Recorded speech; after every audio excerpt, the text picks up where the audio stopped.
2 il 5 aydır sürünlə. Mənim pensiyam kəsənin balası ölsün, tapşırıq verəndə balası ölsün. Mən yalvarmayacağam ölənə kimdən.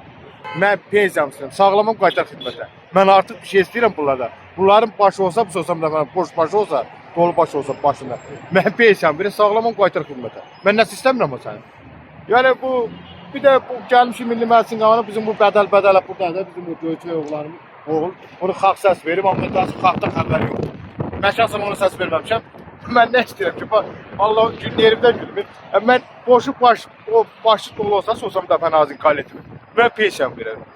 Mənim başı boş ki, mən pensiyam. Sağlamam, xidmətə qaytar. Sağlam deyəm, pensiyam verəm. Mən artıq nə polisdən, nə cənab prezident, heç bir şey istəmirəm, heç.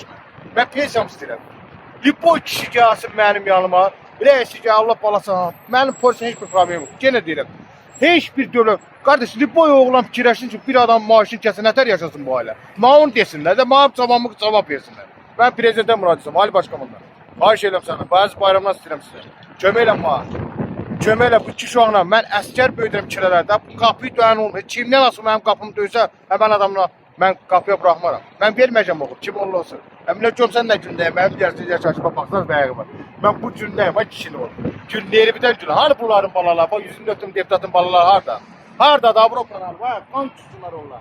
Canları çıxıb ölkə gətirsin o pulu. Uşaq pulu versin, qan pulu versin, qazi pulu. Mən nə istəyirəm kişi? Sağlamam, xidmətə qaytar. Sağlam deyəmsə, pensiyam. Mən başqa heç bir şey istəmirəm. Burada naziri də olsun, general da olsun,